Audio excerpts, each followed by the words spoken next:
Good morning. Good morning, ma'am. Good morning, ma'am. Good morning, ma'am. Good morning, ma'am. Good morning, ma'am. Okay. എല്ലാവർക്കും good morning. അപ്പൊ കഴിഞ്ഞ ക്ലാസ്സിൽ ഞാൻ പറഞ്ഞിട്ടുണ്ടായിരുന്നു കുറച്ച് ക്വസ്റ്റ്യൻസ് ഒക്കെ തരാമെന്ന് പറഞ്ഞിട്ടുണ്ടായിരുന്നു ഫ്രണ്ട് ഓഫീസുമായി ബന്ധപ്പെട്ടിട്ടുള്ള. അത് ഞാൻ ഇനി വരുന്ന ക്ലാസ്സിൽ തരുന്നതായിരിക്കും കേട്ടോ. നമ്മളൊക്കെ പുതിയൊരു ചാപ്റ്റർ എടുക്കാൻ പോവാണ്. ചാപ്റ്ററിന്റെ പേര് ലബോറട്ടറി സർവീസ് കേട്ടോ. കാണുന്നുണ്ടോ? എല്ലാരും കാണുന്നില്ലേ? Yes, ma'am. ഓക്കെ കാണാം മാം. ഓക്കെ.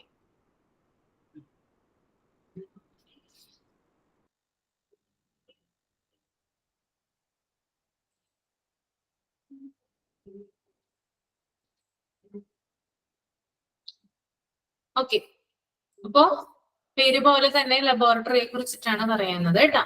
നമ്മള് ഒരു പ്രാവശ്യമെങ്കിലും ലാബില് അല്ലെങ്കിൽ ലബോറട്ടറിയിൽ പോവാത്ത ആരും തന്നെ ഉണ്ടാവില്ല.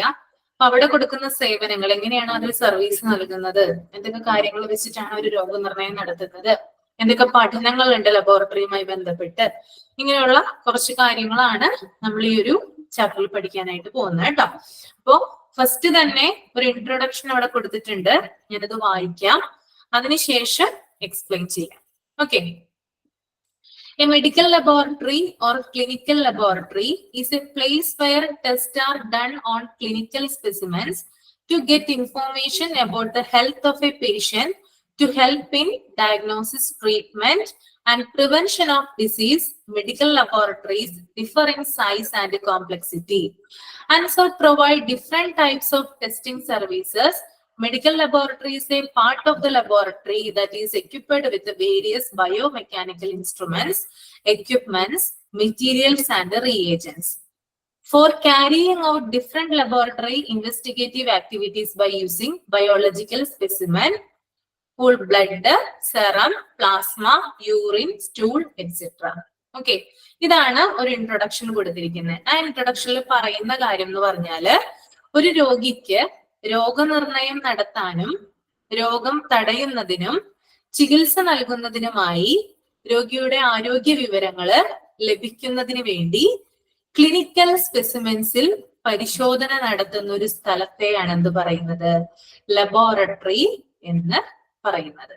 ഓക്കെ, ഒരു രോഗിക്ക് എന്താണ്, ഒരു രോഗം തിരിച്ചറിയുന്നതിനും അതുപോലെ ആ രോഗത്തെ പ്രിവെന്റ് ചെയ്യുന്നതിനും അതുകൂടാതെ രോഗിക്ക് ചികിത്സ നൽകുന്നതിനുമായിട്ട് കംപ്ലീറ്റ് ആയിട്ട് എന്ത് ലഭിക്കേണ്ടതുണ്ട്, ആ രോഗിയുടെ ഓവറോൾ ഹെൽത്ത് ഇൻഫോർമേഷൻ ലഭിക്കേണ്ടതുണ്ട്. ഇത് ലഭിക്കാൻ വേണ്ടിയിട്ട് ക്ലിനിക്കൽ സ്പെസിമെൻസ് ഉപയോഗിച്ചുകൊണ്ട് ടെസ്റ്റുകൾ നടത്തുന്ന സ്ഥലത്തെയാണ് എന്ത് പറയുന്നത്, ലബോറട്ടറി എന്ന് പറയുന്നത്. ഓക്കെ, അപ്പോ നമ്മുടെ ഏറിയ രോഗങ്ങളും, അതായത് കൂടുതലായിട്ടുള്ള രോഗങ്ങളൊക്കെ നമുക്ക് ഉണ്ടെങ്കിൽ അത് കൂടുതലായിട്ടും കണ്ടുപിടിക്കപ്പെടുന്നത് 70% രോഗനിർണയം നടക്കുന്നത് ലബോറട്ടറികളിലൂടെയാണ്. നമ്മൾക്കിപ്പോ എന്തെങ്കിലും ഒരു രോഗം വന്നു കഴിഞ്ഞാൽ നമ്മൾ ആദ്യം ഡോക്ടറെ കാണാനായിട്ടുള്ള പോവാ അല്ലെ. അങ്ങനെ പോയി കഴിയുമ്പോൾ ചില ഡോക്ടർ 3 ദിവസത്തേക്കോ അല്ലെങ്കിൽ 5 ദിവസത്തേക്കുള്ള മരുന്നുകൾ നമുക്ക് തരും. ആ മരുന്നുകൾ കഴിച്ച് നമുക്ക് കുറഞ്ഞില്ലെങ്കിൽ നാം എന്ത് ചെയ്യും, ഡയഗ്നോസിസിലൂടെ രോഗം കണ്ടെത്തിയിട്ട് എന്ത് ചെയ്യും, ട്രീറ്റ്മെന്റ് ആരംഭിക്കും. അതാണ് ശരിയായിട്ടുള്ള ചികിത്സ എന്ന് പറയുന്നത്. അപ്പൊ 70% രോഗനിർണയം നടക്കുന്നത് ഇങ്ങനെയുള്ള ലാബ് ടെസ്റ്റുകളിലൂടെയാണ്. ഓക്കെ, അപ്പൊ ഇവിടെ പ്രത്യേകം പറയുന്നുണ്ട്, ഒരു രോഗിക്ക് രോഗനിർണയം നടത്താനും ചികിത്സിക്കാനും പിന്നെ രോഗത്തെ തടയാനും ഒക്കെ വേണ്ടിയിട്ട് ക്ലിനിക്കൽ സ്പെസിമെൻസ് ഉപയോഗിച്ചുകൊണ്ടാണ് എന്ത് നടത്തുന്നത്, ടെസ്റ്റുകൾ നടത്തുന്നതെന്ന് പറയുന്നുണ്ട്. ഓക്കെ, അപ്പൊ എന്താണ് ക്ലിനിക്കൽ സ്പെസിമെൻ? അതായത് ക്ലിനിക്കൽ സ്പെസിമെൻ ഇവിടെ കൊടുത്തിട്ടുണ്ട് കേട്ടോ. ക്ലിനിക്കൽ സ്പെസിമെൻ എന്ന് പറഞ്ഞാൽ ബയോളജിക്കൽ സ്പെസിമെൻ എന്നാണ് ഉദ്ദേശിക്കുന്നത്. Whole blood, serum, plasma, urine, stool, ഇത്രയും കാര്യങ്ങളെയാണ് എന്ത് പറയുന്നത്, ക്ലിനിക്കൽ സ്പെസിമെൻ എന്നതുകൊണ്ട് ഉദ്ദേശിക്കുന്നത്. ഈ ക്ലിനിക്കൽ സ്പെസിമെൻ ഉപയോഗിച്ചുകൊണ്ടാണ് ടെസ്റ്റുകള് ലബോറട്ടറിയിൽ നടത്തുന്നത്. കുറച്ചും കൂടി ഇലാബറേറ്റ് ആയിട്ട് പറഞ്ഞു കഴിഞ്ഞാല്, ഹ്യൂമൻ ബോഡിയിൽ നിന്ന് രോഗനിർണയത്തിന് വേണ്ടി കളക്ട് ചെയ്യുന്ന സാമ്പിളുകളാണ് എന്ത്, ക്ലിനിക്കൽ സ്പെസിമെൻ എന്നതുകൊണ്ട് ഉദ്ദേശിക്കുന്നത് കേട്ടോ. ഹ്യൂമൻ ബോഡിയിൽ നിന്ന് രോഗനിർണയത്തിനായിട്ട്, അതായത് ഡയഗ്നോസിസിന് വേണ്ടിയിട്ട് കളക്ട് ചെയ്യുന്ന സാമ്പിളുകളെയാണ് എന്ത് പറയാ, ക്ലിനിക്കൽ സ്പെസിമെൻ എന്നതുകൊണ്ട് ഉദ്ദേശിക്കുന്നത്. അത് ബ്ലഡ് ആവാം, യൂറിൻ ആവാം, അതുപോലെ സ്ഫുട്ടം ആവാം, സെറം ആവാം, പ്ലാസ്മയാകാം, അങ്ങനെയുള്ള സ്റ്റൂൾ ആകാം. ഇങ്ങനെയുള്ള കാര്യങ്ങളെ കൊണ്ടാണ് എന്ത് ചെയ്യുന്നത്, ടെസ്റ്റുകൾ നടത്തുന്നത്. ടെസ്റ്റുകൾ നടത്തിയിട്ടാണ് എന്ത് ചെയ്യുന്നത്, രോഗനിർണയം സാധിക്കുന്നത്. ഓക്കെ, ഇത്രയും കാര്യം ക്ലിയർ ആണോ?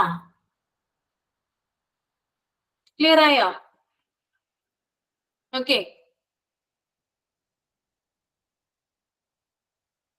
ജസ്റ്റ് ഞാൻ പറയുന്നതൊക്കെ നോട്ട് ചെയ്ത് വെക്കുന്നുണ്ടോ നിങ്ങള്? നമ്മൾ ഫ്രണ്ട് ഓഫീസിൽ നിന്ന് നേരെ ഓപ്പോസിറ്റ് ആണ് ഈ ചാപ്റ്റർ. കാരണം നോട്ട് ചെയ്ത് വെക്കാനുള്ള കുറച്ച് കാര്യങ്ങളുണ്ട്. ക്ലിനിക്കൽ സ്പെസിമെൻ എന്താണെന്ന് ചോദിക്കും അല്ലെ, ക്ലിനിക്കൽ, അപ്പൊ നിങ്ങൾക്ക് പറയാനായിട്ട് സാധിക്കണം. ക്ലിനിക്കൽ സ്പെസിമെൻ എന്ന് പറഞ്ഞാല് ഹ്യൂമൻ ബോഡിയിൽ നിന്ന് കളക്ട് ചെയ്യുന്ന സാമ്പിളുകളെയാണ് എന്ത് പറയാ, ക്ലിനിക്കൽ സ്പെസിമെൻ എന്ന് പറയാം. ഓക്കെ, എല്ലാവരും നോട്ട് ചെയ്ത് വെക്കണം കേട്ടോ പറയുന്ന കാര്യങ്ങള്. ദെൻ ഇവിടെ ഒരു സെന്റൻസ് അടുത്തത് പറയുന്നുണ്ട്, ചെറിയ ലാബ് തൊട്ട് വലിയ ലാബ് വരെയുണ്ട് അല്ലെ, ചെറിയ ലബോറട്ടറി തൊട്ട് വലിയ ലബോറട്ടറി വരെയുണ്ട്. ഓരോന്നും അവ നൽകുന്ന സേവനത്തിന്റെ അടിസ്ഥാനത്തിൽ വ്യത്യാസപ്പെട്ടിരിക്കുന്നു. ചെറിയ ചെറിയ എക്യുപ്മെന്റ്സുകൾ, ചെറിയ ചെറിയ ഫെസിലിറ്റീസ് ആണ് രോഗിക്ക് ആ ലബോറട്ടറി കൊടുക്കുന്നതെങ്കിൽ അത് ചെറിയ ലബോറട്ടറിയാണ്. ഇനി വലിയ വലിയ രോഗനിർണയങ്ങൾ, അതായത് അത്യാധുനിക സാങ്കേതിക വിദ്യ ഉപയോഗിച്ചുകൊണ്ട് വലിയ വലിയ രോഗങ്ങൾ കണ്ടുപിടിക്കുകയും അതുപോലെ തന്നെ രോഗിക്ക് ആവശ്യമായിട്ടുള്ള രോഗനിർണയം നടത്തുകയും ചെയ്യുന്ന ലബോറട്ടറികള് വലിയ ലബോറട്ടറികളാണ്. അപ്പൊ സൈസിന്റെ അടിസ്ഥാനത്തില് ലബോറട്ടറികളെ നമുക്ക് ചെറുതെന്നും വലുതെന്നും നമുക്ക് തിരിക്കാനായിട്ട് സാധിക്കും. അതുപോലെ തന്നെ ലബോറട്ടറിയിൽ കൊടുക്കുന്ന സേവനങ്ങൾ, അതായത് പല പല എക്യുപ്മെന്റുകൾ, വേരിയസ് ആയിട്ടുള്ള എക്യുപ്മെന്റുകൾ ഉപയോഗിച്ചുകൊണ്ടാണ് ലബോറട്ടറീസിൽ സർവീസ് കൊടുക്കുന്നത്. പല ലബോറട്ടറീസിലും എക്യുപ്മെന്റ്സിന്റെ എണ്ണത്തിൽ വ്യത്യാസം വരും. എന്നിരുന്നാലും പൊതുവെ എല്ലാ ലബോറട്ടറികളിലും ഒരേപോലെയുള്ള എക്യുപ്മെന്റ്സ് തന്നെയായിരിക്കും ഉണ്ടായിരിക്കാം. അപ്പൊ ഇവിടെ പ്രത്യേകം കൊടുത്തിട്ടുണ്ട് എന്തൊക്കെ എക്യുപ്മെന്റ്സ്. ഇവിടെ നോക്കിയാൽ നിങ്ങള്, medical laboratory is A part of laboratory that is equipped with various bio mechanical instruments. അവിടെ മെക്കാനിക്കൽ എന്നല്ലാട്ടോ വരിക, ബയോ മെഡിക്കൽ ഇൻസ്ട്രുമെന്റ്സ് എന്നാ വരിക. ഓക്കെ, ബയോ മെഡിക്കൽ ഇൻസ്ട്രുമെന്റ്സ് എന്നാണ് കേട്ടോ. ഒരു ചെറിയൊരു തിരുത്തുണ്ട് അവിടെ, ബയോ മെഡിക്കൽ ഇൻസ്ട്രുമെന്റ്സ് എന്ന് പ്രത്യേകം എഴുതാം. അപ്പോ എക്യുപ്മെന്റുകൾ എന്ന് പറയുന്നത് ആദ്യത്തെ ഒരു കൂട്ടം എന്ന് പറയുന്നത് ബയോ മെഡിക്കൽ ഇൻസ്ട്രുമെന്റ്സ് ആണ്. എന്തൊക്കെയാണ് ബയോ മെഡിക്കൽ ഇൻസ്ട്രുമെന്റ്സിൽ വരിക? എന്തൊക്കെയാണ് നിങ്ങളൊന്ന് കമന്റ് ചെയ്തേ. എന്തൊക്കെയാണ് ലബോറട്ടറിയിൽ കാണുന്ന ബയോ മെഡിക്കൽ ഇൻസ്ട്രുമെന്റ്സ്? കമന്റ് ചെയ്യാം ആർക്കെങ്കിലും. ബയോ മെഡിക്കൽ ഇൻസ്ട്രുമെന്റ്സ് എന്നതുകൊണ്ട് എന്താ ഉദ്ദേശിക്കുന്നത്? ലബോറട്ടറിയിലുള്ള ഒരു ഇൻസ്ട്രുമെന്റ് ആണ്. ഓക്കെ, ഇത് ഉപയോഗിച്ചുകൊണ്ടാണ്, ആർക്കും അറിയില്ലെന്ന് തോന്നുന്നു, മൈക്രോസ്കോപ്പ് അല്ല, മൈക്രോസ്കോപ്പ് വരുന്നുണ്ട്, അത് ഞാൻ പറയാം. ബയോമെഡിക്കൽ ഇൻസ്ട്രുമെന്റ്സ് എന്ന് പറഞ്ഞാല് സാമ്പിൾ മെഷർ ചെയ്യാനും അതുപോലെ തന്നെ സാമ്പിൾ എക്സാമിൻ ചെയ്യാനും ഉപയോഗിക്കുന്ന ഇൻസ്ട്രുമെന്റ്സിനെയാണ് എന്ത് പറയാ, ബയോമെഡിക്കൽ ഇൻസ്ട്രുമെന്റ്സ് എന്ന് പറയാം കേട്ടോ. അപ്പൊ അതിന്റെ അടിയിലായിട്ട് ഒന്ന് എഴുതി വെക്കാം, സാമ്പിൾ മെഷറിങ്ങിനും സാമ്പിൾ എക്സാമിൻ ചെയ്യാനും ഉപയോഗിക്കുന്ന ഇൻസ്ട്രുമെന്റ്സ് ആണ് എന്ത്, ബയോമെഡിക്കൽ ഇൻസ്ട്രുമെന്റ്സ് എന്ന് പറയുന്നത്. then അടുത്തത് എക്യുപ്മെന്റ്സ്. എക്യുപ്മെന്റ്സിലാണ് എന്ത് വരിക, മൈക്രോസ്കോപ്പ് വരിക. എക്യുപ്മെന്റ്സിൽ മൈക്രോസ്കോപ്പ് വരും, ടെസ്റ്റ് ട്യൂബ് വരും, ദെൻ ഓട്ടോക്ലേവ് വരും, ദെൻ സെൻട്രിഫ്യൂജ് മെഷീൻ വരും കേട്ടോ. Central fugal machine, central fugal എന്ന് പറയുന്ന ഒരു മെഷീൻ ഉണ്ട്. ആ മെഷീൻ ഒക്കെ എന്തിലാ വരിക, എക്യുപ്മെന്റ്സിലാണ് വരിക. ഓക്കെ, ഒന്നും കൂടി പറയാം. എക്യുപ്മെന്റ്സ് എന്ന് പറഞ്ഞാല് ചെറിയ എക്യുപ്മെന്റ്സ് തൊട്ട് വലിയ എക്യുപ്മെന്റ്സ് വരെയുണ്ട്. ആദ്യത്തേത് മൈക്രോസ്കോപ്പ്. ഓക്കെ, ആദ്യത്തേതാണ് മൈക്രോസ്കോപ്പ് കേട്ടോ.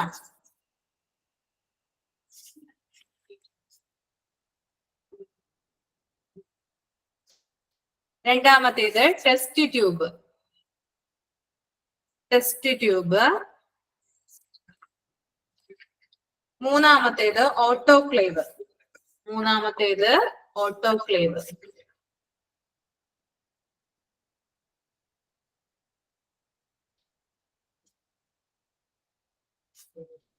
നാലാമത്തേത് centrifuge machines. CENTRIFUGE machines, centrifuge machines.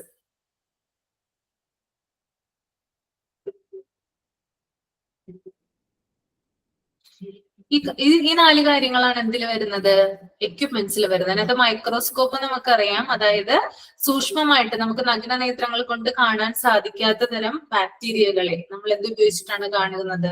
Microscope ഉപയോഗിച്ചിട്ടാണ് കാണാനായിട്ട് സാധിക്കുന്നത്. പിന്നെ ടെസ്റ്റ് ട്യൂബ് എന്ന് പറഞ്ഞാല് ബ്ലഡ് സാമ്പിൾ അല്ലെങ്കിൽ യൂറിൻ സാമ്പിൾ ഒക്കെ കളക്ട് ചെയ്ത് വെക്കുന്ന ഇതിനെയാണ് എന്ത് പറയാ?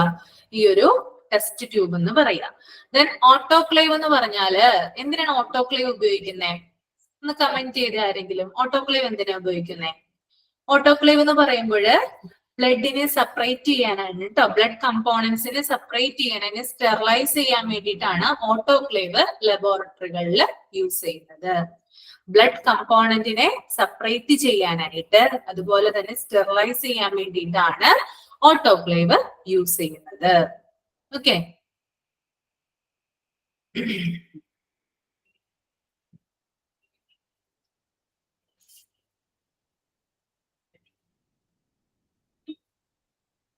ഒന്നും കൂടി പറയണോ? ഓട്ടോക്ലേവ് ആണോ? ഏതാണ് പറയേണ്ടത്? ഓട്ടോക്ലേവ് എന്ന് പറഞ്ഞാല് ബ്ലഡ് കമ്പോണൻസിനെ സെപ്പറേറ്റ് ചെയ്യാൻ ഓർ സ്റ്റെറിലൈസ് ചെയ്യാൻ. സ്റ്റെറിലൈസ്. ഓക്കെ, ഇതിനു വേണ്ടിയിട്ടാണ് എന്ത് ഉപയോഗിക്കുന്നത്? ഓട്ടോക്ലേവ് യൂസ് ചെയ്യുന്നത്.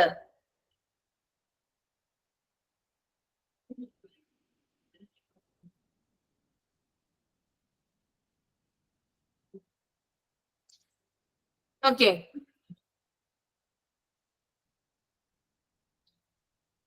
ഇനി അടുത്തത് centrifuge machines.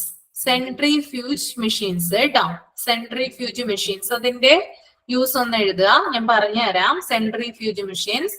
Centrifuges are used to separate. Centrifuges are used to separate biological components. Biological components.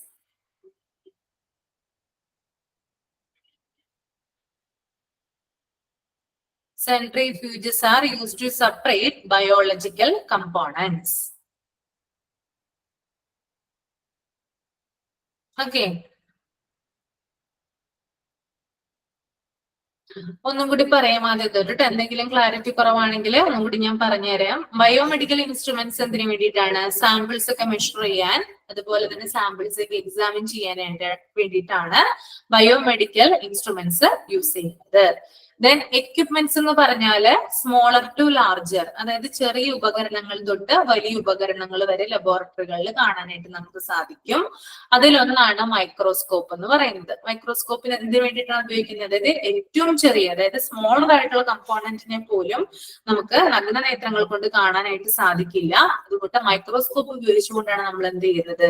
ഇതിനെ കാണാനായിട്ട് വിസിബിൾ ആവുന്നത് നമുക്ക്. ഓക്കെ, ടെസ്റ്റ് ട്യൂബ് എന്ന് പറഞ്ഞാല് നമ്മുടെ സാമ്പിളുകൾ കളക്ട് ചെയ്ത് വെക്കുന്നതാണ് എന്ത്? ടെസ്റ്റ് ട്യൂബുകൾ. ഇപ്പൊ ബ്ലഡ് ഒക്കെ എടുത്തു കഴിഞ്ഞാല് ലബോറട്ടറികളിലൊക്കെ എന്തിലാണ്? ടെസ്റ്റ് ട്യൂബിലാക്കിയാണ് എന്ത് ചെയ്യുന്നത്? നമ്മുടെ ബ്ലഡും യൂറിനൊക്കെ എന്ത് ചെയ്യുന്നത്? കളക്ട് ചെയ്ത് വെക്കുന്നത്. ഓട്ടോക്ലേവ് എന്ന് പറഞ്ഞാല് സെപ്പറേറ്റ്, അതായത് ബ്ലഡിനെ സെപ്പറേറ്റ് ചെയ്യുന്നതിനും അതുപോലെ തന്നെ സ്റ്റെറിലൈസ് ചെയ്യുന്നതിനും വേണ്ടിയിട്ടാണ് ഓട്ടോക്ലേവ് യൂസ് ചെയ്യുന്നത്. അതുപോലെ ലാസ്റ്റ് വൺ സെൻട്രിഫ്യൂജ് മെഷീൻ ആണ്. Centrifuges are used to separate biological components. Biological കമ്പോണൻസിനെ സെപ്പറേറ്റ് ചെയ്യുന്നതിന് വേണ്ടിയിട്ടാണ് സെൻട്രിഫ്യൂജ് മെഷീൻ ഉപയോഗിക്കുന്നത്. 4 കാര്യങ്ങളും ക്ലിയർ ആണോ? Okay, okay. അപ്പൊ ഇത്രയും കാര്യങ്ങളാണ് എന്താ ഒരു ഇൻട്രൊഡക്ഷനിൽ പറയുന്നത് കേട്ടോ. അത് ഞാൻ ലബോറട്ടറിയുടെ ഒരു ഡെഫിനിഷൻ പറഞ്ഞു. പിന്നെ ഞാൻ പറഞ്ഞു ചെറിയ ലബോറട്ടറികൾ തൊട്ട് വലിയ ലബോറട്ടറികൾ വരെയുണ്ട്. പിന്നെ ഒരു പോയിന്റും കൂടി ഉണ്ട് ഇവിടെ, മെറ്റീരിയൽസ് ആൻഡ് റീഏജൻസ്. അത് ഞാൻ വിട്ടുപോയിട്ടോ, sorry. Biomedical instruments, then equipments, materials and reagents. Materials and റീഏജൻസിന്റെ ബ്രാക്കറ്റിൽ കൊടുത്തിട്ടുണ്ട്, കെമിക്കൽസ് എന്ന് പ്രത്യേകം കൊടുത്തിട്ടുണ്ട്. ഓക്കെ, എന്താണ് അപ്പൊ അവിടെ ഉദ്ദേശിക്കുന്നത്? അതായത് ഈ ലബോറട്ടറികളിലൊക്കെ കളക്ട് ചെയ്ത് വെച്ചിരിക്കുന്ന ഈ ബ്ലഡ് അല്ലെ, ബ്ലഡ് സാമ്പിൾസ് ഒക്കെ ഉണ്ടല്ലോ, ഇതൊക്കെ പ്രത്യേകം എന്ത് ചെയ്യരുത്? അതായത് കോട്ടാവരുത്, കട്ട പിടിക്കാനായിട്ട് പാടുള്ളതല്ല അല്ലെ.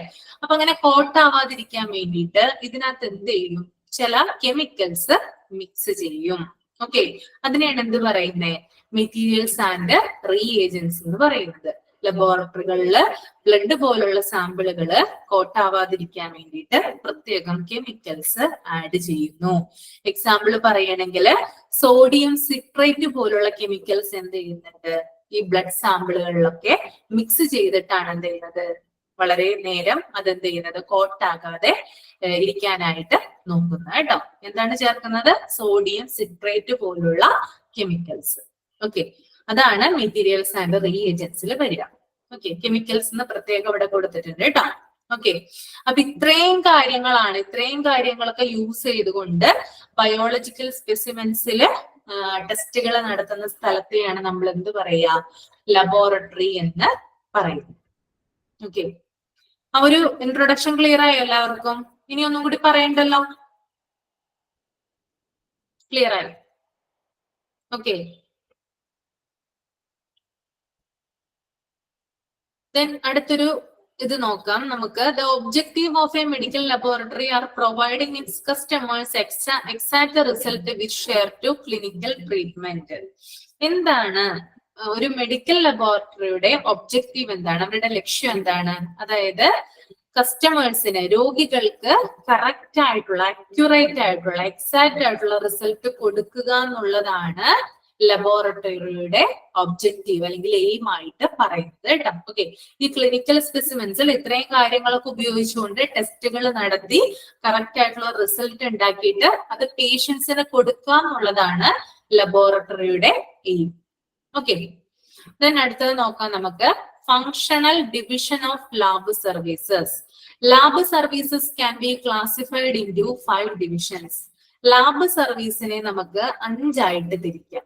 ലാബ് നൽകുന്ന സേവനത്തിന്റെ അടിസ്ഥാനത്തിൽ ലാബ് സർവീസിനെ 5ആയിട്ട് തിരിക്കാനായിട്ട് സാധിക്കും. അതിനകത്ത് ഫസ്റ്റ് വൺ പറയുന്നത് clinical pathology, second one clinical microbiology, third one clinical biochemistry, fourth one urinalysis, fifth one is blood bank. Okay, അപ്പോ ലാബ് നമുക്ക് തരുന്ന സേവനങ്ങളുടെ അടിസ്ഥാനത്തിലാണ് ഈ ഒരു ഡിവിഷൻ വന്നിരിക്കുന്നത് കേട്ടോ. ഓക്കെ, ലാബ് തരുന്ന സേവനങ്ങളാണ് ഈ 5 എണ്ണം കേട്ടോ, 5 ഡിവിഷനിൽ പറയുന്നത്. അതിനകത്ത് ആദ്യത്തേതാണ് ക്ലിനിക്കൽ പാത്തോളജി. ഓക്കെ, അപ്പൊ എന്താണ് നമുക്ക് ക്ലിനിക്കൽ പാത്തോളജി എന്ന് നോക്കാം അല്ലെ. പാത്തോളജി എന്ന് പറഞ്ഞാൽ എന്താണ്, നിങ്ങൾ ചെറിയ ക്ലാസ്സിലൊക്കെ പഠിച്ചിട്ടുണ്ടാവുമല്ലോ. പാത്തോളജി എന്താ, കമന്റ് ചെയ്ത് തന്ന പാത്തോളജി എന്താ, എന്താണ് clinical pathology? Pathology study of disease. Study of diseases ആണ് എന്ത് പാത്തോളജി എന്ന് പറയുന്നത് അല്ലെ. അതായത് ക്ലിനിക്കൽ പാത്തോളജി, പാത്തോളജി എന്ന് പറയുന്നത് രോഗങ്ങളെ കുറിച്ചുള്ള പഠനം അല്ലെ. സ്റ്റഡി ഓഫ് ഡിസീസ് ആണ് പാത്തോളജി എന്ന് പറയുന്നത്. അപ്പൊ ക്ലിനിക്കൽ പാത്തോളജി എന്ന് പറഞ്ഞാല് ഇവിടെ, അതായത് ഈ ലാബില് രോഗനിർണയം നടത്തുന്നത് ബോഡി ഫ്ലൂയിഡ്സിലൂടെ ആയിരിക്കും. ക്ലിനിക്കൽ പാത്തോളജി അനുസരിച്ച് രോഗനിർണയം നടത്തുന്നത് എന്തിലൂടെ ആയിരിക്കും, ബോഡി ഫ്ലൂയിഡ്സിലൂടെ ആയിരിക്കും. പ്രത്യേകം നോട്ട് ചെയ്യുക, നിങ്ങൾ ഇതൊക്കെ എഴുതിയെടുക്കണം കേട്ടോ, അല്ലെങ്കിൽ ഒന്നും മനസ്സിലാവില്ല. ക്ലിനിക്കൽ പാത്തോളജിയില് രോഗനിർണയം നടത്തുന്നത് എന്തിലൂടെയാണ്, body fluids, blood, urine, tissue ഇങ്ങനെയുള്ള കാര്യങ്ങളിലൂടെയാണ് രോഗനിർണയം നടത്തുന്നത്. ഓക്കെ, ക്ലിനിക്കൽ പാത്തോളജി മെയിൻ ആയിട്ടും ക്ലിനിക്കൽ പാത്തോളജി എംഫസൈസ് ചെയ്യുന്നത് എന്തിനാ, ബോഡി ഫ്ലൂയിഡ്സിനാണ്. ബോഡി ഫ്ലൂയിഡ്സ് എന്ന് പറയുമ്പോൾ ബ്ലഡ് വരും, യൂറിൻ വരും, ദെൻ ടിഷ്യൂ അങ്ങനെയുള്ള കാര്യങ്ങളൊക്കെ വരുന്നതാണ് കേട്ടോ. ഓക്കെ, അപ്പൊ അതാണ് ക്ലിനിക്കൽ പാത്തോളജി എന്ന് പറയുന്നത്. ദെൻ രണ്ടാമത്തത് clinical microbiology. Okay, clinical microbiology. എന്താണ് മൈക്രോബയോളജി? മൈക്രോബയോളജി എന്താണ്? മൈക്രോബയോളജി കമന്റ് ചെയ്ത് ഒന്ന്, എന്താണ് മൈക്രോബയോളജി? എന്തിനെ കുറിച്ചുള്ള പഠനമാണ്? നിങ്ങൾ ചെറിയ ക്ലാസ്സിലൊക്കെ പഠിച്ചിട്ടുണ്ടാവുമല്ലോ. മൈക്രോബയോളജി ബാക്ടീരിയയെ കുറിച്ച് പഠിക്കുന്നതാണ് കേട്ടോ microbiology. The study of bacteria ആണ് microbiology. The study of bacteria is known as microbiology. Okay, അപ്പോ ക്ലിനിക്കൽ മൈക്രോബയോളജി അത് തരുന്ന സേവനം എന്താന്ന് വെച്ചാല് ഈ ബാക്ടീരിയൽ പാത്തോജൻസിനെ കുറിച്ചിട്ടാണ് പഠിക്കുന്നത്. ഓക്കെ, ബാക്ടീരിയൽ പാത്തോജൻസ്, അതായത് ബാക്ടീരിയ മൂലമുണ്ടാകുന്ന രോഗാണുക്കളെ കുറിച്ച് പഠിക്കുന്നു. അതുപോലെ തന്നെ ഇതിന്റെ പ്രത്യേകത എന്ന് പറഞ്ഞാല് കൂടുതലും എന്താണ്, ബാക്ടീരിയ എന്ന് പറഞ്ഞാൽ കൂടുതലും രോഗങ്ങൾക്ക് കാരണമാകുന്നുണ്ട് അല്ലെ. വളരെയധികം മനുഷ്യരിൽ വളരെയധികം രോഗങ്ങൾക്ക് കാരണമായിട്ടുള്ള ഒന്നാണ് ഈ ഒരു ബാക്ടീരിയ എന്ന് പറയുന്നത്. അപ്പോ അതിനെ കുറിച്ച് പഠിക്കുന്നു. അതായത് അതുമായി ബന്ധപ്പെട്ടുള്ള രോഗങ്ങളെ കുറിച്ച് പഠിക്കുന്നു, രോഗനിർണയം നടത്തുന്നു. അതെന്തിലാണ്? ക്ലിനിക്കൽ മൈക്രോബയോളജിയിലാണ്. ഓക്കെ, ഇപ്പോ ക്ലിനിക്കൽ മൈക്രോബയോളജി എന്ന് പറഞ്ഞാല് ബാക്ടീരിയയെ കുറിച്ചുള്ള പഠനമാണ്. ആ ബാക്ടീരിയയെ കുറിച്ച് പഠിച്ചിട്ട് രോഗനിർണയം നടത്തുന്നു. ദെൻ പേഷ്യൻസിന് അതിൻ്റെതായിട്ടുള്ള ട്രീറ്റ്മെന്റുകളും മറ്റും പ്രൊവൈഡ് ചെയ്യും. ഓക്കെ, രോഗാണുക്കളെ കണ്ടെത്തുന്നതാണ് ക്ലിനിക്കൽ മൈക്രോബയോളജി കേട്ടോ. ബാക്ടീരിയ രോഗാണുക്കളെ കണ്ടെത്തുന്നു. ദെൻ അടുത്തത് ക്ലിനിക്കൽ ബയോകെമിസ്ട്രി. അടുത്തതാണ് ക്ലിനിക്കൽ ബയോകെമിസ്ട്രി കേട്ടോ. ക്ലിനിക്കൽ ബയോകെമിസ്ട്രി എന്ന് പറഞ്ഞാല് നമ്മുടെ ശരീരത്തിലുള്ള എൻസൈംസ്, ഹോർമോൺസ്, ലിപ്പിഡ്സ്, പ്രോട്ടീൻസ് എന്നിവ പരിശോധിച്ച് രോഗനിർണയം നടത്തുന്നതാണ് ക്ലിനിക്കൽ ബയോകെമിസ്ട്രി. ഓക്കെ, നമ്മുടെ ശരീരത്തിലുള്ള എൻസൈംസ്, രാസാഗ്നികളൊക്കെ ഉണ്ടല്ലോ, അതുപോലെ ഹോർമോൺസ്, പിന്നെ ലിപ്പിഡ്സ്, പ്രോട്ടീൻസ് എന്നിവ പരിശോധിച്ചിട്ട് എന്ത് ചെയ്യുന്നുണ്ട്? രോഗനിർണയം നടത്തുന്നതാണ് ക്ലിനിക്കൽ ബയോകെമിസ്ട്രി. ഒന്നും കൂടി എഴുതുക. എന്തൊക്കെയാണ്? എൻസൈംസ് ഉണ്ട്, ഹോർമോൺസ് ഉണ്ട്, ലിപ്പിഡ്സ് ഉണ്ട്, പ്രോട്ടീൻസ് ഉണ്ട് എന്നിവ പരിശോധിച്ചിട്ടാണ് ക്ലിനിക്കൽ ബയോകെമിസ്ട്രി എന്ത് ചെയ്യുന്നത്? രോഗനിർണയം നടത്തുന്നത്. ഫോർത്ത് വൺ സിമ്പിൾ ആണ്, നിങ്ങൾക്ക് എല്ലാവർക്കും അറിയാൻ പറ്റും അല്ലെ? യൂറിനാലിസിസ്. എന്താണ് യൂറിനാലിസിസ്? യൂറിനാലിസിസ് എന്താണ്? എന്തായിരിക്കും അതിനകത്ത് പറയുന്നത്? യൂറിനാലിസിസ് കമന്റ് ചെയ്തേ ഒന്ന്. യൂറിനാലിസിസ് എന്താ? യൂറിൻ ടെസ്റ്റ് ചെയ്ത് അസുഖങ്ങൾ കണ്ടുപിടിക്കുന്നു. യൂറിൻ ടെസ്റ്റ് ചെയ്തിട്ട് അസുഖങ്ങള് കണ്ടുപിടിക്കുന്നു. ഫോർ എക്സാമ്പിൾ നമുക്ക് പറയുകയാണെങ്കിൽ യൂറിനറി ട്രാക്ട് ഇൻഫെക്ഷൻ അല്ലെ, യൂറിൻ ടെസ്റ്റ് ചെയ്തിട്ടാണ് എന്ത് ചെയ്യുന്നത്? ഇൻഫെക്ഷൻ ഉണ്ടോന്ന്, യൂറിനൽ ഇൻഫെക്ഷൻ ഉണ്ടോന്ന് കണ്ടുപിടിക്കുന്നത്. അപ്പൊ യൂറിൻ ടെസ്റ്റിനാണ് ഇവിടെ മുൻതൂക്കം കൊടുക്കുന്നത് കേട്ടോ, urinalysis. Okay, then fifth one is blood bank. Blood ബാങ്കിൽ എന്താണ്? ബ്ലഡ് ബാങ്ക് എന്ത് തന്നെയാണ്? ഒരു ലാബ് തന്നെയാണ് അല്ലെ ബ്ലഡ് ബാങ്ക് എന്ന് പറയുന്നത്. എന്തിനു വേണ്ടിയിട്ടാണ് ബ്ലഡ് ബാങ്കുകൾ ഉള്ളത്? കമന്റ് ചെയ്തേ. ബ്ലഡ് ബാങ്കുകൾ എന്തിനു വേണ്ടിയിട്ടാണ് ഉള്ളത്? ബ്ലഡ് ബാങ്കുകൾ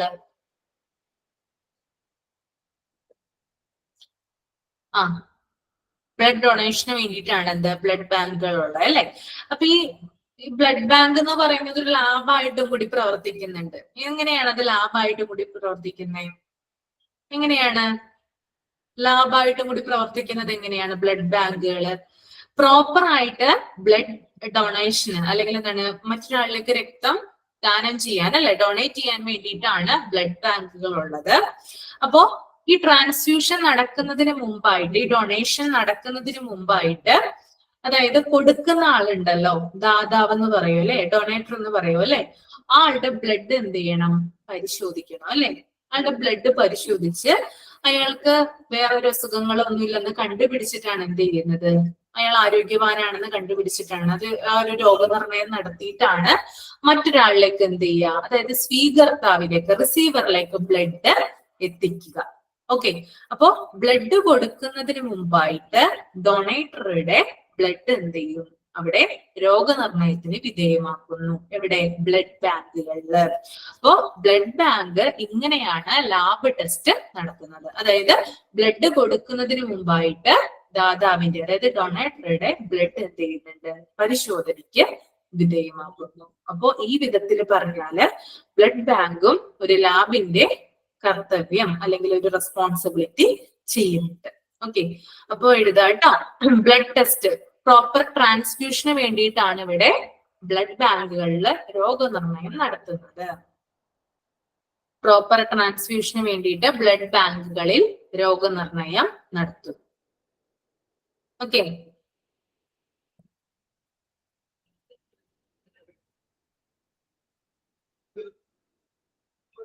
ഓക്കെ, അപ്പൊ നമ്മൾ ക്ലിനിക്കൽ പാത്തോളജി പറഞ്ഞു, ക്ലിനിക്കൽ മൈക്രോബയോളജി പറഞ്ഞു, ക്ലിനിക്കൽ ബയോകെമിസ്ട്രി പറഞ്ഞു, യൂറിനാലിസിസ് പറഞ്ഞു, ബ്ലഡ് ബാങ്കും പറഞ്ഞു. ഓക്കെ, ഇത്രയും കാര്യങ്ങൾ ക്ലിയർ ആണോ?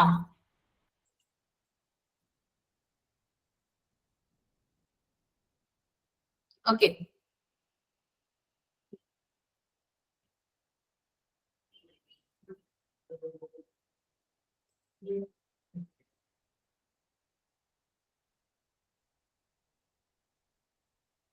ഇനി നമ്മൾ നോക്കാൻ പോകുന്നത് കണ്ടോ, 3 ടേബിളുകൾ കൊടുത്തിട്ടുണ്ട് അല്ലെ. ഈ 3 ടേബിളുകളിലായിട്ട് എന്താണ് കൊടുത്തിരിക്കുന്നത്?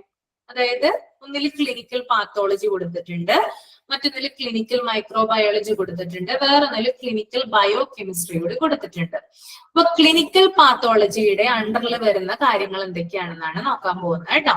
ആദ്യം തന്നെ നോക്കിയ നിങ്ങള് ക്ലിനിക്കൽ പാത്തോളജിയിൽ ആദ്യം വരുന്നതാണ് ഹെമറ്റോളജി. ഓക്കെ, ഞാൻ പറഞ്ഞു ബോഡി ഫ്ലൂയിഡ്സ് ഉപയോഗിച്ചുകൊണ്ടാണ് പ്രധാനമായിട്ട് എന്ത് ചെയ്യുന്നത്, ക്ലിനിക്കൽ പാത്തോളജിയിൽ രോഗനിർണയം നടത്തുന്നത് അല്ലെ.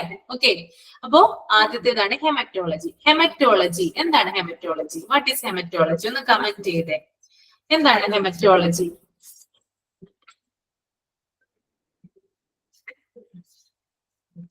കമന്റ് ചെയ്തേ. ഹെമറ്റോളജി നിങ്ങൾ ചെറിയ ക്ലാസ്സിലൊക്കെ പഠിച്ചിട്ടില്ലേ? ഹെമറ്റോളജി എന്താണ്? ഹെമറ്റോളജി എന്തിനെ കുറിച്ചിട്ടുള്ള പഠനമാണ് ഹെമറ്റോളജി? ഇതുവരെ കേട്ടിട്ടേ ഇല്ലേ നിങ്ങള്? ഹെമറ്റോളജി എന്താ? ബ്ലഡിനെ കുറിച്ചുള്ള പഠനമാണ് കേട്ടോ ഹെമറ്റോളജി എന്ന് പറയുന്നത്. സ്റ്റഡി ഓഫ് ബ്ലഡ് ആണെന്ത്? ഹെമറ്റോളജി. ഓക്കെ, അപ്പോ ബ്ലഡ് ടെസ്റ്റ് ചെയ്ത് അതിലൂടെ രോഗനിർണയം നടത്തുന്നു. Okay, that is haematology. Okay, ഇതിലൂടെ നമുക്ക് ബ്ലഡ് ഇൻഫെക്ഷൻസ് എന്തെങ്കിലും ഉണ്ടെങ്കിൽ കണ്ടുപിടിക്കാനായിട്ട് സാധിക്കും, ബ്ലഡ് ഡിസോർഡർ എന്തെങ്കിലും ഉണ്ടെങ്കിലൊക്കെ കണ്ടുപിടിക്കാനായിട്ട് സാധിക്കും. ഹെമറ്റോളജി. അപ്പൊ എഴുതുക കേട്ടോ, സ്റ്റഡി ഓഫ് ബ്ലഡ് ആണെന്ത്? ഹെമറ്റോളജി. നോട്ട് ചെയ്യുക കേട്ടോ, study of blood, haematology. Okay, blood test ചെയ്ത് അതിലൂടെ രോഗനിർണയം നടത്തുന്നു. ബ്ലഡ് ടെസ്റ്റ് ചെയ്ത് അതിലൂടെ രോഗനിർണയം നടത്തുന്നു.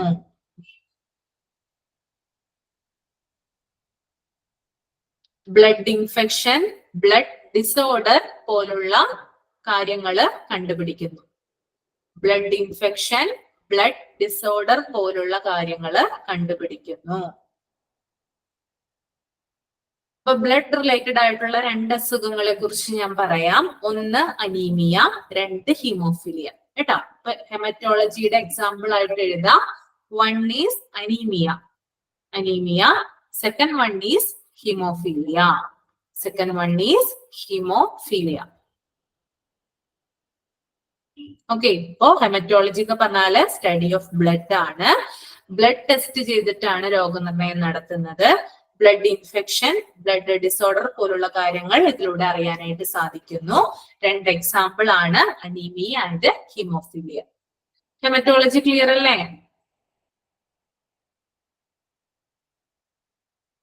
ഹെമറ്റോളജി ക്ലിയർ ആണോ? ഓക്കെ ആണ്. ഓക്കെ, രണ്ടാമത്തത് ഹിസ്റ്റോപാത്തോളജി. ഇനി എന്താണ് ഹിസ്റ്റോപാത്തോളജി? എന്തിനെ കുറിച്ചുള്ള പഠനമാണ് ഹിസ്റ്റോപാത്തോളജി?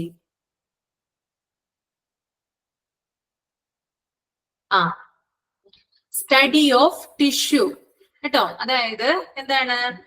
കലകളെ കുറിച്ചുള്ള പഠനമാണ് അല്ലെ. നമ്മുടെ ശരീരത്തിലെ കലകളെ കുറിച്ചിട്ടുള്ള പഠനമാണ്, ടിഷ്യൂസിനെ കുറിച്ചിട്ടുള്ള സ്റ്റഡിയാണ് എന്ത്? ഹിസ്റ്റോപാത്തോളജി എന്ന് പറയുന്നത്. നമ്മുടെ സെൽസ് ഒക്കെ കൂടി ചേർന്നിട്ടാണ് എന്തുണ്ടാവുന്നത്? ടിഷ്യൂസ് ഉണ്ടാവുന്നത് അല്ലെ. അപ്പൊ ടിഷ്യൂസിനെ ബാധിക്കുന്ന രോഗം, ടിഷ്യൂസിനെ പഠനത്തിന് വിധേയമാക്കിയിട്ട് രോഗനിർണയത്തിന് സാധ്യം ആക്കുന്നത്, അതായത് രോഗനിർണയം നടത്തുന്നതാണ് ഹിസ്റ്റോപാത്തോളജി എന്ന് പറയുന്നത് കേട്ടോ.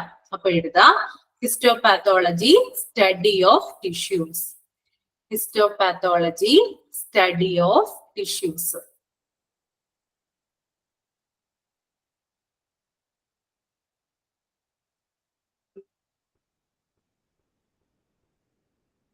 ടിഷ്യൂസിനെ ടെസ്റ്റ് ചെയ്ത് രോഗനിർണയം നടത്തുന്നു.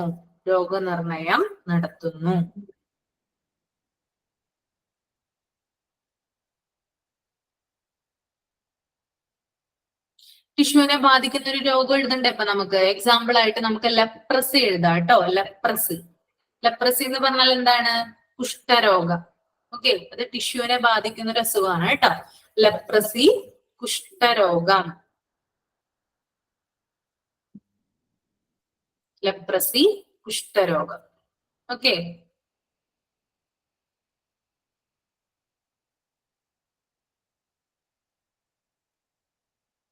അടുത്തത് പറഞ്ഞോട്ടെ ഞാൻ.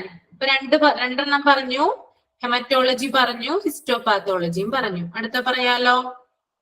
ക്ലിയർ അല്ല എല്ലാവർക്കും? ഡൗട്ട് ഒന്നും ഇല്ലല്ലോ? ഓക്കെ, അടുത്തത് സൈറ്റോളജി. സൈറ്റോളജി കേട്ടോ, സൈറ്റോളജി. സൈറ്റോളജി എന്താണ്?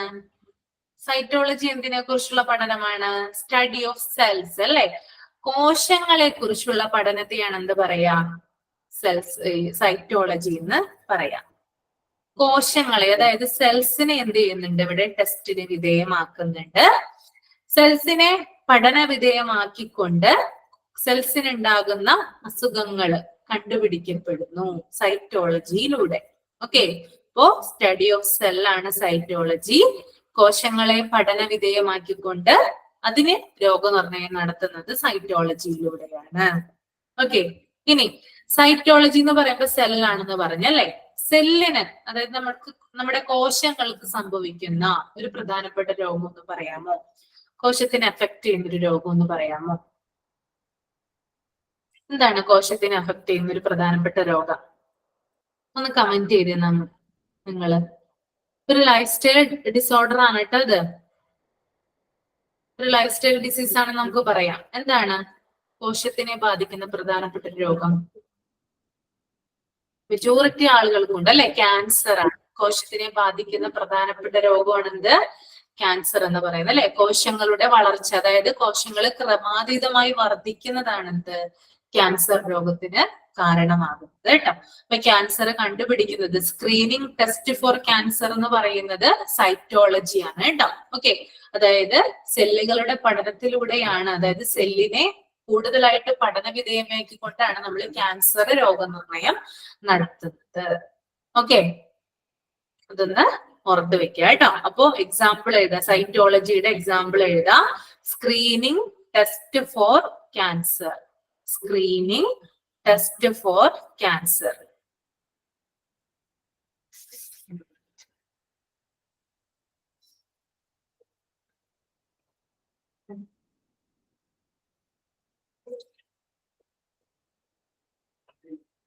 Screening test for cancer.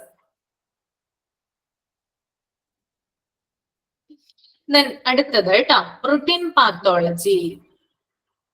എന്താണ് routine pathology?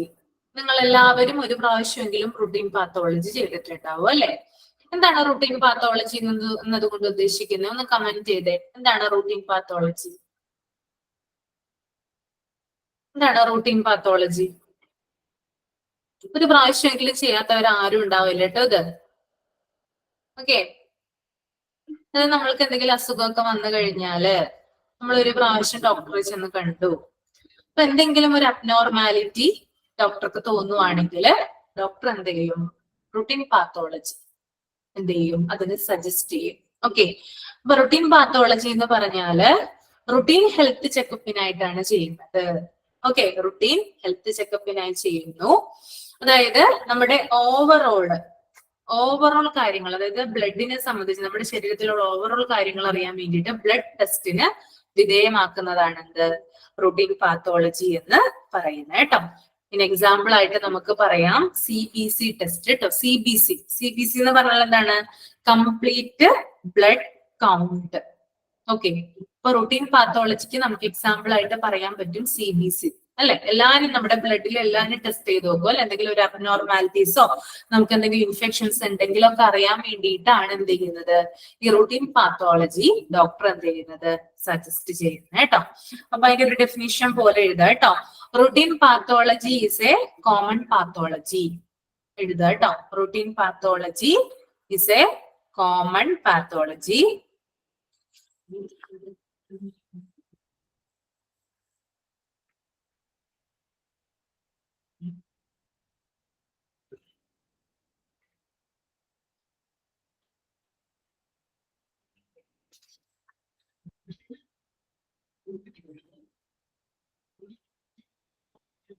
It is the test, it is the test, എന്റെ താഴെയിട്ട് എഴുതാം കേട്ടോ. It is the test that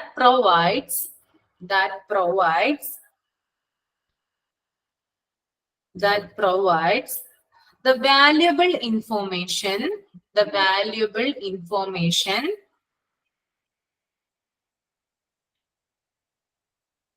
the valuable information about the overall health.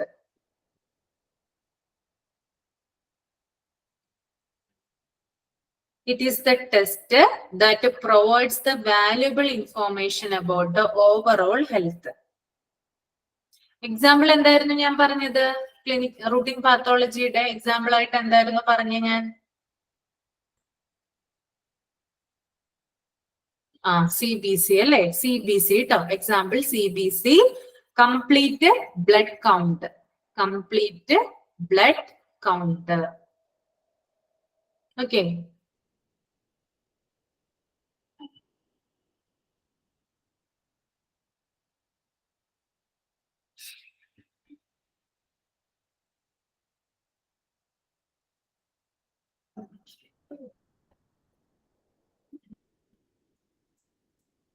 Okay, ഇനി അടുത്ത ടേബിളിൽ നോക്കിയേ നിങ്ങള്. ക്ലിനിക്കൽ മൈക്രോബയോളജി അല്ലെ? അതായത് മൈക്രോ ഓർഗാനിസംസിനെ കുറിച്ചിട്ടുള്ള സ്റ്റഡിയാണ് എന്ത് മൈക്രോബയോളജി എന്ന് പറയുന്നത് അല്ലെ? ബാക്ടീരിയ ഉണ്ട്, ഫംഗസ് ഉണ്ട്, വൈറസ്, അങ്ങനെ സൂക്ഷ്മ രോഗാണുക്കളെ കണ്ടെത്തുന്നതിന് വേണ്ടിയിട്ടാണ് എന്ത് ചെയ്യുന്നത് ഈ ഒരു മൈക്രോബയോളജി അല്ലെ? അപ്പോ അതിനകത്ത് ആദ്യം പറഞ്ഞിരിക്കുന്നത് ബാക്ടീരിയോളജിയാണ്. ഓക്കെ, ബാക്ടീരിയോളജി എന്ന് പറഞ്ഞാൽ എന്തായിരിക്കും? ക്ലിനിക്കൽ മൈക്രോബയോളജിയുടെ സബായിട്ട് വരുന്ന കാര്യങ്ങളാണ് ഇനി പറയാനായിട്ട് പോകുന്നത്. First one is bacteriology. എന്താണ് ബാക്ടീരിയോളജി? സ്റ്റഡി ഓഫ് ബാക്ടീരിയ ആണ് എന്ത് ബാക്ടീരിയോളജി എന്ന് പറയുന്നത് അല്ലെ? ഓക്കെ, അപ്പൊ അത് എഴുതാട്ടോ. The study of bacteria. Bacteriology, the study of bacteria.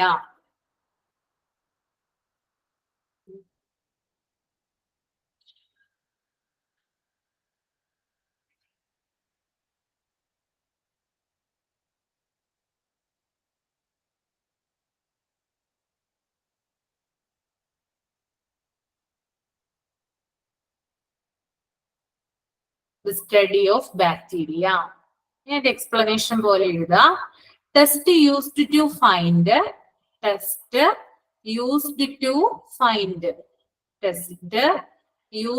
to find harmful bacteria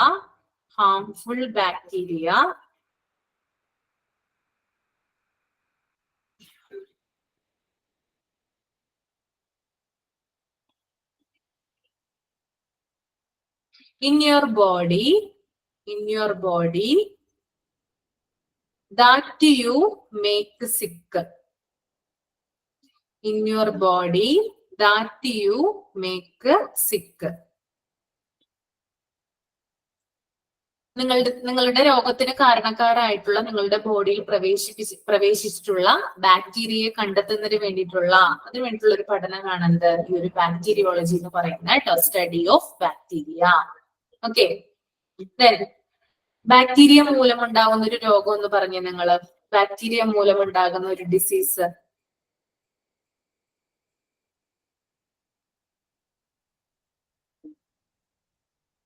ഒന്ന് കമന്റ് ചെയ്ത്. ബാക്ടീരിയ മൂലമുണ്ടാകുന്ന രോഗം. എലിപ്പനി ബാക്ടീരിയ മൂലം ഉണ്ടാകുന്ന ഒരു രോഗം അല്ലേ? എലിപ്പനി നമുക്ക് പറയാൻ പറ്റുവാണെങ്കിൽ എലിപ്പനി. അതെ, എലിപ്പനി കേട്ടോ.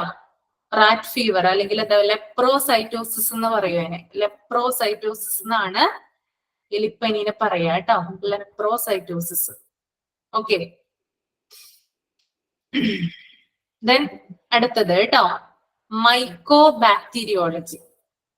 മൈക്കോബാക്ടീരിയോളജി എന്ന് പറഞ്ഞാൽ എന്താണ്? മൈക്കോബാക്ടീരിയോളജി ഇത് ഒരു ബാക്ടീരിയയുടെ തന്നെ ഒരു ഫോം ആണ് കേട്ടോ. It's a form of bacteria. Mycobacterium മൂലമുണ്ടാകുന്ന ഒരു ബാക്ടീരിയയാണ് കേട്ടോ. മൈക്കോബാക്ടീരിയം അല്ലെങ്കിൽ മൈക്രോബാക്ടീരിയം മൂലമുണ്ടാകുന്ന ഒരു ബാക്ടീരിയയാണ്. ഇതിന്റെ പ്രത്യേകത എന്ന് പറഞ്ഞാല് സ്ലോ ഗ്രോയിങ് ആയിരിക്കും. ഓക്കെ, അതായത് പതുക്കെയാണ് ഇത് മനുഷ്യ ശരീരത്തിൽ കയറി കഴിഞ്ഞാല് ഡെവലപ്പ് ആയി വരുന്നത്. അതുകൂടാതെ ഭയങ്കര ഹാംഫുൾ ആണ്. ഓക്കെ, ഭയങ്കര അപകടകാരിയാണ് എന്ത് ഈ ഒരു മൈക്കോ ബാക്ടീരിയ എന്ന് പറയുന്നത് കേട്ടോ. Okay, it's a form of bacteria, slow growing, it's harmful. ആ ഒരു 3 പോയിന്റ് ആണ് ഒരു മൈക്കോ ബാക്ടീരിയോളജിയിൽ നിങ്ങൾക്ക് എഴുതാനുള്ളത് കേട്ടോ. മൈക്കോ ബാക്ടീരിയോളജി എന്ന് എഴുതിയിട്ട് അതിന്റെ എക്സ്പ്ലനേഷൻ എഴുതാം. It's a form of bacteria, mycobacteria മൂലമുണ്ടാകുന്ന ഒരു ബാക്ടീരിയ ആണ്, സ്ലോ ഗ്രോയിങ് ആണ്, then it's harmful. ഓക്കെ, അതായത് മനുഷ്യരിൽ കയറി കഴിഞ്ഞാല് വളരെ സ്ലോ ആയിട്ടായിരിക്കും എന്ത് ചെയ്യാം ഇതിങ്ങനെ വികസിച്ചുകൊണ്ട് വരിക. പെട്ടെന്നൊന്നും എന്ത് ചെയ്യില്ല, ഇത് പിടിതരില്ല. സ്ലോ ഗ്രോയിങ് ആയിട്ടായിരിക്കും ഇത് ഇതിന്റെ വളർച്ച എന്ന് പറയുന്നത് കേട്ടോ. നമുക്ക് എക്സാമ്പിൾ ആയിട്ട് പറയാം, മൈക്രോ ബാക്ടീരിയം ട്യൂബർകുലോസിസ്, ക്ഷയം. ഇതിനൊരു എക്സാമ്പിൾ ആയിട്ട് നമുക്ക് പറയാം. ക്ഷയരോഗം ഈ ഒരു രോഗമാണ് ഉണ്ടാക്കുന്ന രോഗമാണ് കേട്ടോ. ഓക്കെ, മൈക്കോ ബാക്ടീരിയം ഉണ്ടാക്കുന്ന രോഗമാണ് മൈക്കോ ബാക്ടീരിയം ട്യൂബർകുലോസിസ് അഥവാ TB അല്ലെങ്കിൽ ക്ഷയം. Okay, mycobacterium tuberculosis.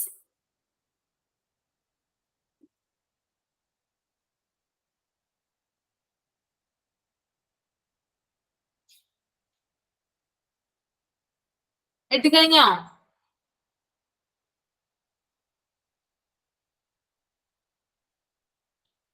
Bacteriology എഴുതിയോ? മൈക്രോ ബാക്ടീരിയോളജി എഴുതിയോ? 2 കാര്യങ്ങൾ എഴുതി കഴിഞ്ഞോ? ക്ലിയർ ആണോ?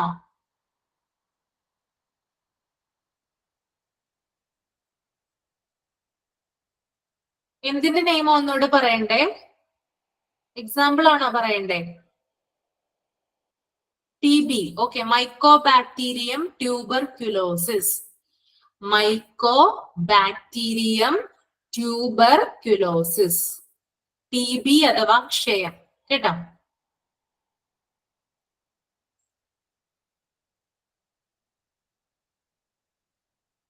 ഓക്കെ,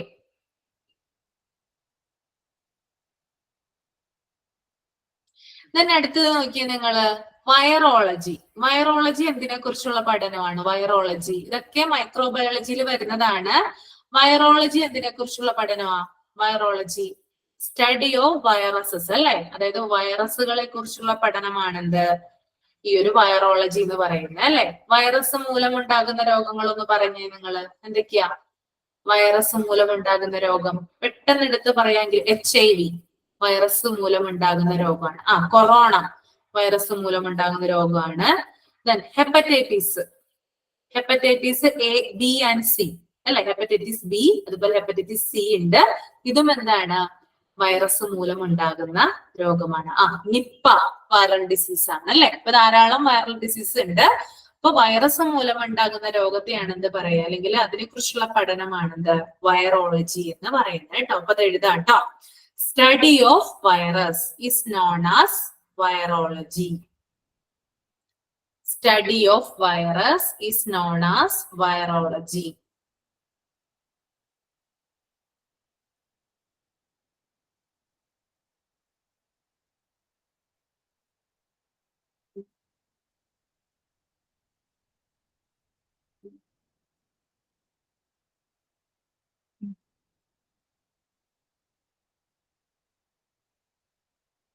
ഓക്കെ, then അടുത്തത് നോക്കിയാ നിങ്ങള്, വൈറോളജി കഴിഞ്ഞിട്ട് മൈക്കോളജി. മൈക്കോളജി എന്താണ്? മൈക്കോളജി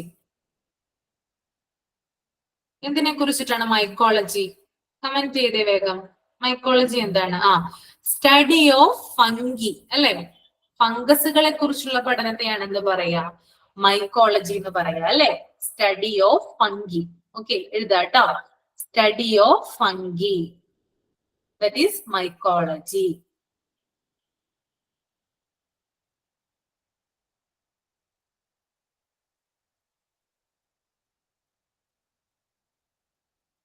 എക്സാമ്പിൾ ആയിട്ട് എന്തെങ്കിലും പറയാമോ?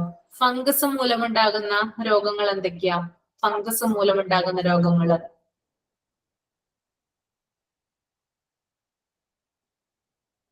ഫംഗസ് മൂലമുണ്ടാകുന്ന രോഗങ്ങള് നിങ്ങൾക്ക് ആർക്കെങ്കിലും ഒക്കെ ഒരിക്കലെങ്കിലും വന്നിട്ടുണ്ടാവുമല്ലോ. മെയിൻ ആയിട്ടും സ്കിന്നിലൊക്കെയാണ് കൂടുതൽ വരിക കേട്ടോ, നമ്മുടെ സ്കിന്നില്. വട്ടച്ചൊറി എന്നൊക്കെ പറയും അല്ലെ. വട്ടച്ചൊറി എന്നൊക്കെ പറയുന്നത് ഫംഗസ് മൂലം ഉണ്ടാകുന്ന രോഗമാണ്. അതുപോലെ അത്ലറ്റ്സ് ഫുഡ് കേട്ടോ. ആണി രോഗം എന്നൊക്കെ പറയില്ലേ, ആണി രോഗം, കാലിലൊക്കെ ആണി, എന്താ പറയാ, അങ്ങനെയാ പറയാ, ആണി രോഗം എന്നാ പറയാ. അത് ഫംഗസ് മൂലം ഉണ്ടാകുന്ന രോഗമാണ്. നമ്മൾ എന്താണ്, അതായത് പണ്ടുള്ള ആൾക്കാരൊക്കെ പറയും ആണി ചെരുപ്പിൽ കുത്തിക്കേറും, അതായത് നമ്മുടെ ചെരുപ്പിൽ ആണി കുത്തിക്കേറിയിട്ടുണ്ടെങ്കിൽ ആ ചെരുപ്പിട്ടാല് നമുക്ക് ആ ഒരു രോഗം വരും എന്ന് പറയും. പക്ഷെ അങ്ങനെയൊന്നും അല്ല. അതൊരു എന്താ പറയാ ഫംഗസ് ഇൻഫെക്ഷൻ മൂലം ഉണ്ടാകുന്ന ഒരു രോഗമാണ് കേട്ടോ. അത്ലറ്റ്സ് ഫുഡ് എന്ന് പറയും. ദെൻ നെയിൽ ഇൻഫെക്ഷൻസ്, അതായത് നമ്മുടെ ഇടയ്ക്കൊക്കെ നമ്മുടെ കയ്യിലെ, അതായത് നമ്മുടെ തള്ളവിരലിലോ, കയ്യിലെ തള്ളവിരലിലോ അല്ലെങ്കിൽ കാലിന്റെ തള്ളവിരലിലോ ഒക്കെ എന്തുണ്ടാവാറുണ്ട്, ഇങ്ങനെയുള്ള ഇൻഫെക്ഷൻസ് ഉണ്ടാവാറുണ്ട്. അതായത് ഇങ്ങനെ ഭയങ്കരമായിട്ട് ആ ഒരു ഭാഗം ഭയങ്കരമായിട്ട് അതായത് ഭയങ്കര സ്മെല്ലും അതുപോലെ തന്നെ ഭയങ്കര കളർ ചേഞ്ചിങ് ഒക്കെ വരാറുണ്ട്. ആ ഒരു ഭാഗത്ത് മഞ്ഞ കളർ പോലെയൊക്കെ വരാറുണ്ട്, അതായത് ലൈറ്റ് ആയിട്ടുള്ള യെല്ലോ കളറൊക്കെ വരാറുണ്ട്. അപ്പൊ പഴുപ്പ്, ഡോക്ടർ പറയും അത് ഫംഗൽ ഇൻഫെക്ഷൻ ആണെന്ന് പറയാറുണ്ട്.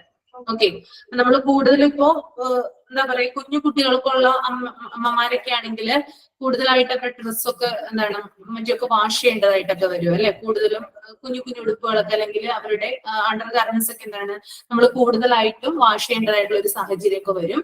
അപ്പോൾ കൂടുതലായിട്ട് സോപ്പൊക്കെ ഉപയോഗിക്കുമ്പോഴും അതുപോലെ വെള്ളവുമായിട്ട് കൂടുതൽ ഇടപഴകുമ്പോഴൊക്കെ എന്താണ് ഈ ഒരു നെയിൽ ഇൻഫെക്ഷൻസ് വരാനുള്ള സാധ്യത കൂടുതലാണ്. അപ്പൊ ഡോക്ടർ സാധാരണ എന്ത് ചെയ്യും, അതിനെതിരായിട്ട് ആന്റിബയോട്ടിക്സ് തരും. അത് കഴിച്ചു കഴിഞ്ഞാൽ എന്താണ്, ചിലപ്പോ നഖത്തിനാണ് ഉണ്ടാവുക. ചിലപ്പോ ആ നഖം അപ്പാടെ മൊത്തമേ പോകും, ടോട്ടലായിട്ട് പോകും. ഡാമേജ് വന്നിട്ടുള്ള നഖം ടോട്ടലായിട്ട് പോയിട്ട് പിന്നീട് പുതിയ നഖം വരികയാണ് ചെയ്യുന്നത്. ഓക്കെ, അപ്പൊ അതെന്താണ്, ഒരു ഫംഗൽ ഇൻഫെക്ഷൻ ആണ്. ഓക്കെ, അപ്പൊ അതൊന്ന് എഴുതിക്കോട്ടോ. സ്റ്റഡി ഓഫ് ഫംഗി ആണ് മൈക്കോളജി എന്ന് പറയുന്നത്. ദെൻ എക്സാമ്പിൾ ആയിട്ട് athlete's foot, nail infection. Athlete's foot, nail infection.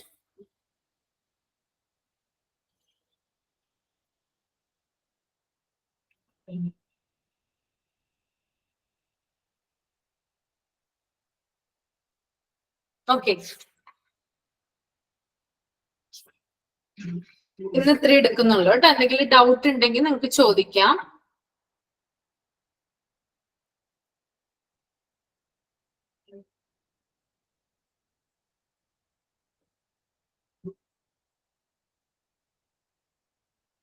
Mic on ചെയ്തിട്ടുണ്ട് കേട്ടോ ഞാൻ. എന്തെങ്കിലും ഡൗട്ട് ഉണ്ടെങ്കിൽ ചോദിച്ചോളൂ.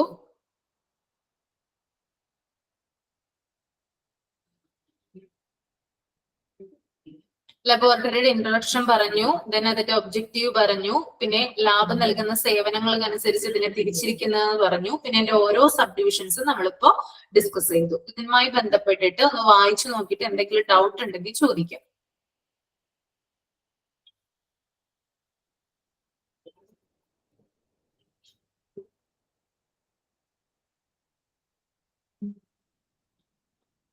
ഇത്രയും വരെ എടുത്തത് നിങ്ങൾക്ക് ക്ലിയർ ആയോ?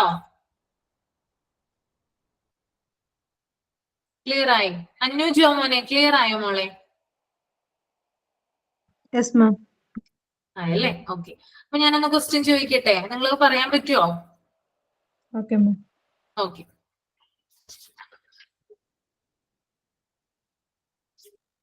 ഈ ക്ലിനിക്കൽ സ്പെസിമെൻസ് എന്ന് പറയുന്നത് എന്താണ് അന്നു ജോമാനെ? ക്ലിനിക്കൽ സ്പെസിമെൻസ് നമ്മുടെ blood, serum, plasma, urine, stool ഒക്കെ യൂസ് ചെയ്തിട്ടുള്ള ടെസ്റ്റ് നടത്തുന്നതിന് ക്ലിനിക്കൽ സ്പെസിമെൻസ് എന്ന് പറയുന്നത് അല്ലെ. ഇത്തരം കാര്യങ്ങൾ നമ്മുടെ whole blood, serum, plasma, urine, stool, ഇത്തരം കാര്യങ്ങളാണ് എന്ത് പറയുന്നത്, ക്ലിനിക്കൽ സ്പെസിമെൻസ് എന്ന് പറയുന്നത്. ഇത് ഉപയോഗിച്ചുകൊണ്ടാണ് ലാബുകളിൽ ടെസ്റ്റുകൾ നടത്തുന്നത്. ഓക്കെ, ലബോറട്ടറിയുടെ ഡെഫിനിഷൻ എന്ന് പറഞ്ഞ ആരെങ്കിലും, എന്താണ് ലബോറട്ടറി? ഇവിടെ നോട്ടിൽ കൊടുത്തിട്ടുണ്ട്, അതൊന്ന് മലയാളത്തിൽ എക്സ്പ്ലെയിൻ ചെയ്ത് പറഞ്ഞാൽ മതി കേട്ടോ. ആരാ പറയാ?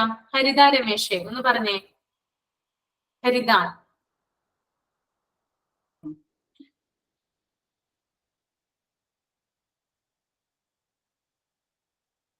രമ്യ സുനിൽ.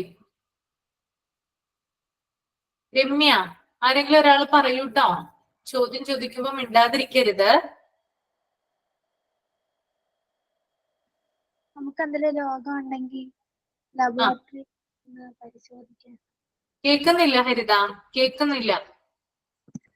നമുക്ക് പേഷ്യൻസിന് എന്തെങ്കിലും രോഗം ഉണ്ടെങ്കിൽ, ഹെൽത്ത് ഇഷ്യൂസ് വല്ലതും ഉണ്ടെങ്കിൽ നമുക്ക് ലബോറട്ടറിയിൽ ചെന്ന് പരിശോധിക്കാം, രോഗനിർണയം നടത്താൻ വേണ്ടി. അതായത് നമുക്ക് എന്തെങ്കിലും ഒരു രോഗിക്ക് എന്തെങ്കിലും രോഗം ഉണ്ടെങ്കിൽ ആ രോഗം കണ്ടുപിടിക്കാനും അതിനെ തടയാനും ആ രോഗിക്ക് ട്രീറ്റ്മെന്റ് കൊടുക്കാനും വേണ്ടിയിട്ട് ക്ലിനിക്കൽ സ്പെസിമെൻസിൽ ടെസ്റ്റുകൾ നടത്തുന്ന സ്ഥലത്തെയാണ് എന്ത് പറയാ? ലബോറട്ടറി എന്ന് പറയാം. ഓക്കെ. ദെൻ അടുത്ത ക്വസ്റ്റ്യൻ, എന്താണ് ലബോറട്ടറിയുടെ എയിം? എന്താണ് എയിം? ഗാഥ കുട്ടും, ഗാഥ എന്താണ് എയിം ലബോറട്ടറിയുടെ? സ്നേഹ, സാനിയ,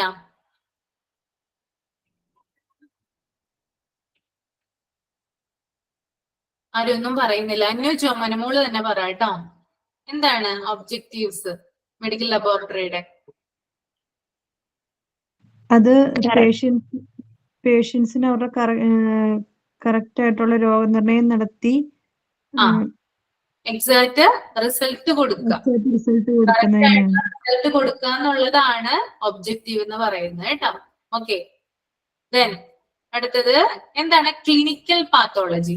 ക്ലിനിക്കൽ പാത്തോളജി എന്ന് ഒരാൾ പറയാട്ടോ, ഞാൻ പേര് വിളിക്കുന്നില്ല, ഒരാൾ പറയാം. എന്താണ് ക്ലിനിക്കൽ പാത്തോളജി? അസുഖങ്ങളെ കുറിച്ചുള്ള പഠനം. പാത്തോളജി എന്ന് പറഞ്ഞാല് അസുഖങ്ങളെ കുറിച്ചുള്ള പഠനമാണ്. ക്ലിനിക്കൽ പാത്തോളജി എന്താണ് പ്രൊവൈഡ് ചെയ്യുന്നത്? ക്ലിനിക്കൽ പാത്തോളജി ബോഡി ഫ്ലൂയിഡ്സ് എന്നുള്ള ബോഡി ഫ്ലൂയിഡ്സിലൂടെ ടെസ്റ്റുകൾ നടത്തി രോഗനിർണയം നടത്തുന്നു. ഓക്കെ. ക്ലിനിക്കൽ മൈക്രോബയോളജി ആണെങ്കിലോ മൈക്രോ ഓർഗാനിസംസിന് റിലേറ്റഡ് ആയിട്ട് ടെസ്റ്റ് നടത്തിയിട്ട്. ഓക്കെ. ക്ലിനിക്കൽ ബയോകെമിസ്ട്രി ആണെങ്കിലോ രശ്മി? ക്ലിനിക്കൽ ബയോകെമിസ്ട്രി എൻസൈംസ് അങ്ങനെയുള്ള ഇതിൽ നിന്ന് എൻസൈംസ്, പ്രോട്ടീൻസ്, ലിപ്പിഡ്സ്, ഹോർമോൺസ് എന്നിവയെ പഠന വിധേയമാക്കുന്നു. ഓക്കെ. ദെൻ യൂറിനാലിസിസോ? യൂറിനാലിസിസ് എന്താണ്? യൂറിനാലിസിസ് റിലേറ്റഡ് ടു യൂറിൻ ഇൻഫെക്ഷൻസ് അങ്ങനെ എന്തെങ്കിലുമൊക്കെ ഉണ്ടെങ്കിൽ യൂറിൻ റിലേറ്റഡ് ആയിട്ടുള്ള ടെസ്റ്റുകൾ നടത്തിയിട്ട്. ഓക്കെ. ബ്ലഡ് ബാങ്കിൽ ബ്ലഡ് കളക്ഷൻ, ബ്ലഡ് ടെസ്റ്റുകൾ അങ്ങനെ ബ്ലഡ് ട്രാൻസ്ഫ്യൂഷന് വേണ്ടിയിട്ടാണ് അവിടെ ട്രാൻസ്ഫ്യൂഷന് വേണ്ടിയിട്ട്. ഓക്കെ. ദെൻ ഹെമറ്റോളജി എന്തിനെ കുറിച്ചുള്ള പഠനമാണ്? Haematology study of blood. Study of blood അല്ലേ? ഓക്കെ. ദെൻ ഹിസ്റ്റോപാത്തോളജിയോ? ഹിസ്റ്റോപാത്തോളജി ടിഷ്യൂസിനെ കുറിച്ചുള്ള ടിഷ്യൂസിനെ കുറിച്ചുള്ള പഠനം. ഓക്കെ. സൈറ്റോളജിയോ? Cytology study of cells. Okay. Then routine pathology ആണെങ്കിലോ? Common blood test. Overall test ആണ് അല്ലേ? Overall test. Okay. Then bacteriology? Study of bacteria. Then mycobacteriology, the form of bacteria by mycobacterium. Okay. Then virology, study of viruses. Okay. Then mycology, mycology fungus ne kurichulla padana. Okay. Okay. Okay.